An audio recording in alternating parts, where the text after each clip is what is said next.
Hello, everybody, and thank you for joining us. My name is Jariana Rodriguez. I am the Resource Development Manager for ACCDC Metro. We are joined today by Stephanie Younger from the Black Feminist Collective as we talk about her organization, racial justice, and the Black Lives Matter movement. So thank you so much for joining us. Can you tell us about the organization, why it was created, and what you do for the organization itself? Black Feminist Collective is a publication that I created in 2017 in light of what I experienced earlier that year. So I was on a robotics team that refused to teach me how to code because I was Black, but not only Black, but also female.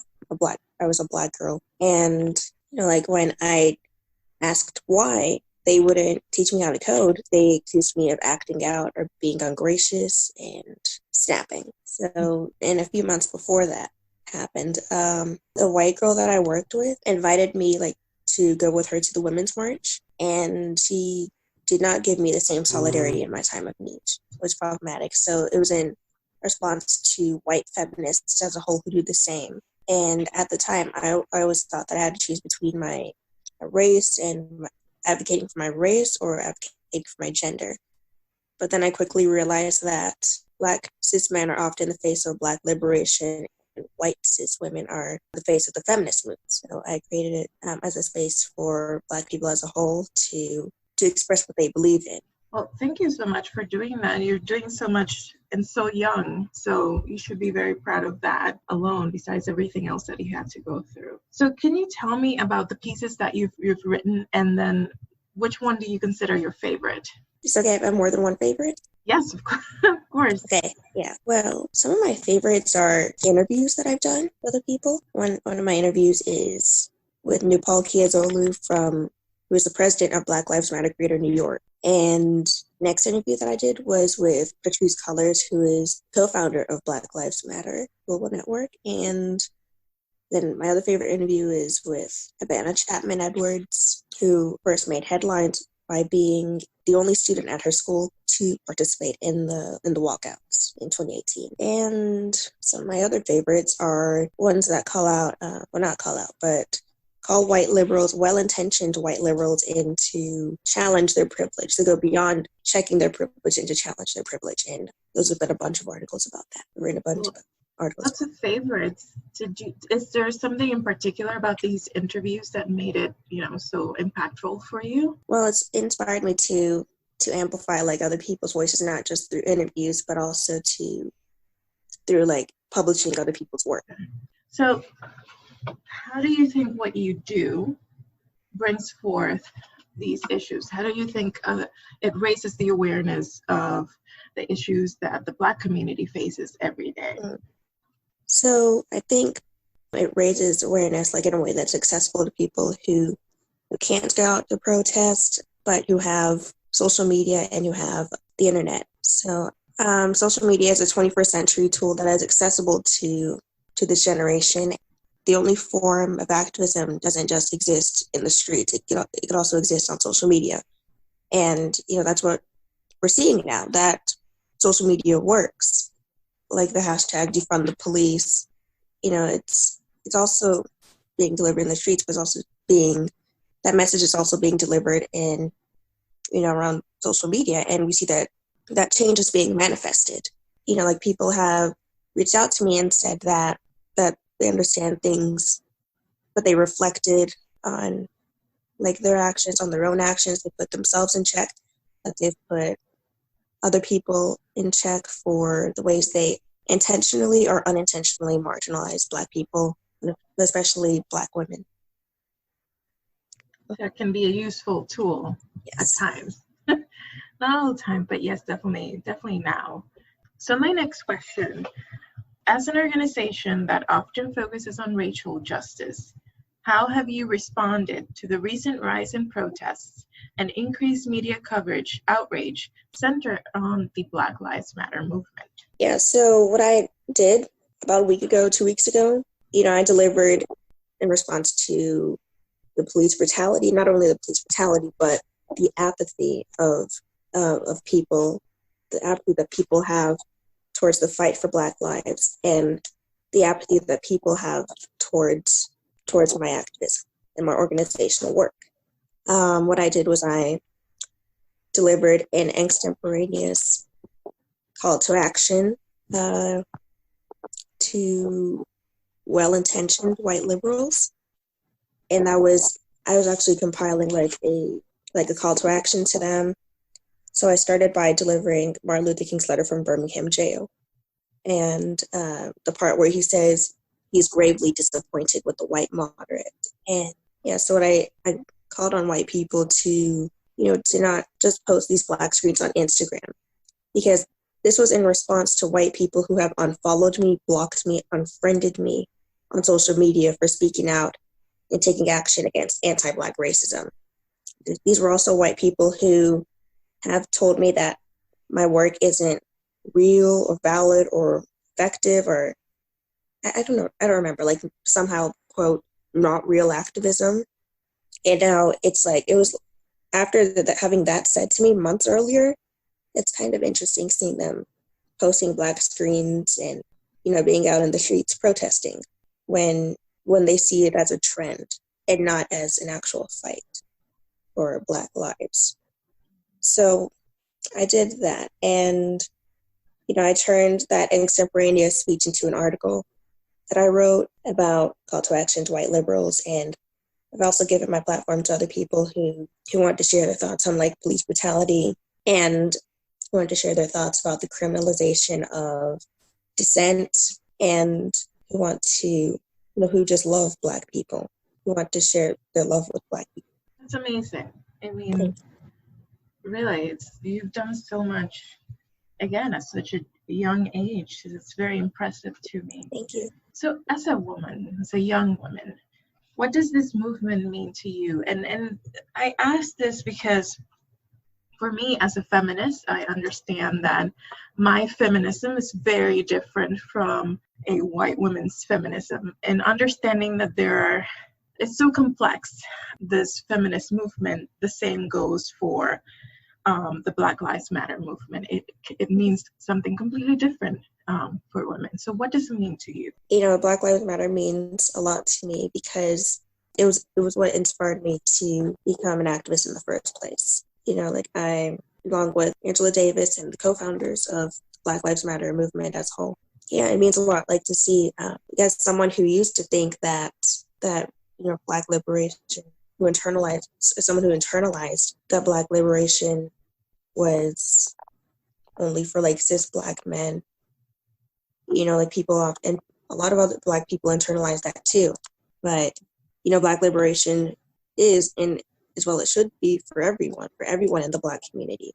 So to see 3 Black women who are queer and immigrant, it changed my mindset for the better. Mm-hmm. And it made me like understand like intersectionality better. Yeah. Which is a term coined by Kimberly Crenshaw, which acknowledges how oppressive systems as a whole intersect with each other.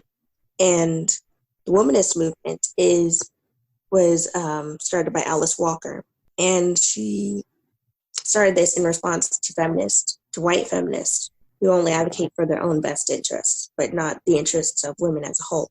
Like as we see in the suffrage movement, Black women were literally forced to march in the back of marches for women's suffrage, and we were excluded from their 19th Amendment, which only gave white women the right to vote, but not Black women. Black women were not allowed to vote until 1965. So it means a lot, for seeing that 3 Black women co-founded the movement as a whole. Helped me unlearn that. Learning what intersectionality was helped me unlearn that. Very well said. Thank you. So how do you think that allies, and obviously we can include those who, even though they mean well, don't quite get what this is all about. So how do you think that allies in the fight for racial justice can contribute in a meaningful way? Well, in this fight, I'd like to see allies continue fighting even after the word protest isn't trending on Twitter anymore. And I'd like to see them continue fighting by putting other white people in check for the ways they enforce anti-Black racism, but also themselves in check. And when I've seen a lot of white people well-intentioned and self-proclaimed white allies have tried to police the way that I would like to vote, or the way I would show dissent, or just the way I would protest in general. But that's not the problem here. Allyship is, I think it's more of practicing allyship than it is about being an ally. Mm-hmm. So I'd like to see white allies, like instead of coming after me, I'd like to see them like ask white women why they would vote for Trump. Why 53% of them who voted in 2016 voted for Trump. And I'd like to see them, like before policing the way I would vote or I would protest, I like to see them read why Martin Luther King was so gravely disappointed with the white moderate, namely the part where he said, the white moderate who constantly says, I agree with the goal that you're seeking, but can't agree with your methods of direct action. Or the white moderate who waits for a more convenient season and who can set the timetable for another person's liberation. He said something like that. I'd like to see them not only read, but I'd like to see them act on their claim that they're allies. And if they can't protest, they can donate online to organizations.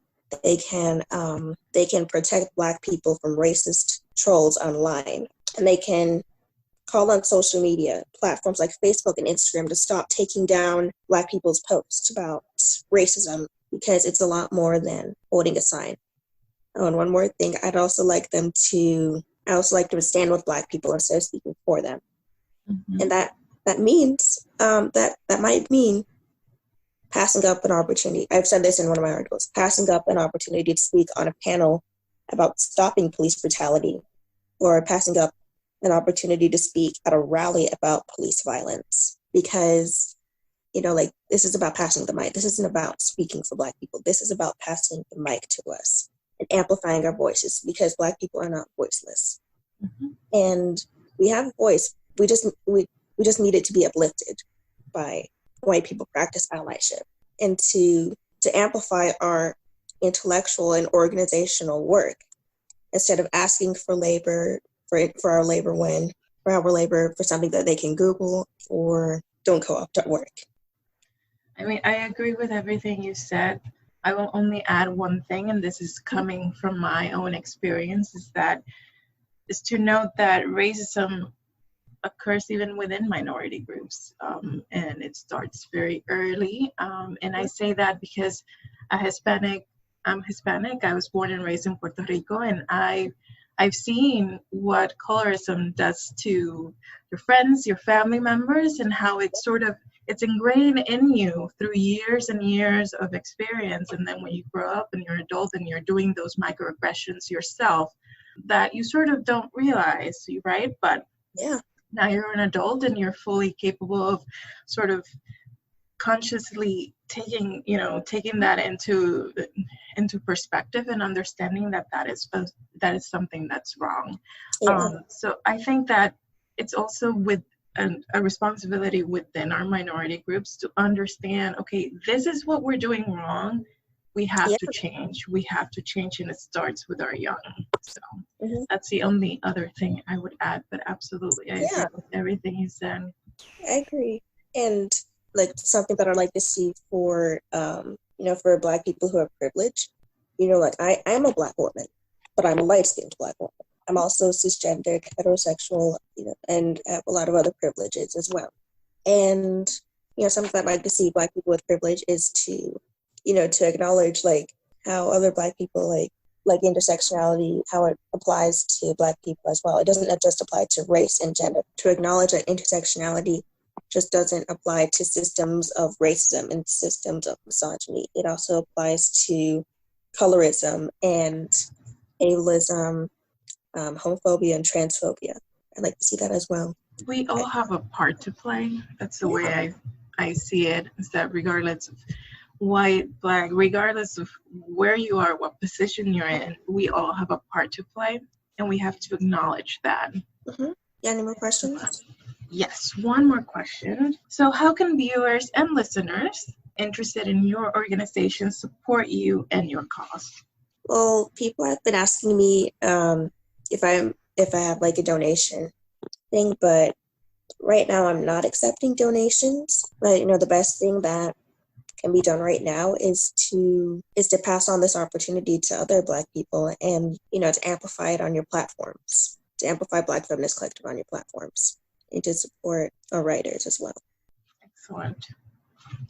So thank you so much for joining us and just talking to us about the work that you do. I think that what you do, it's great to raise awareness of so many important issues. And I commend you for that.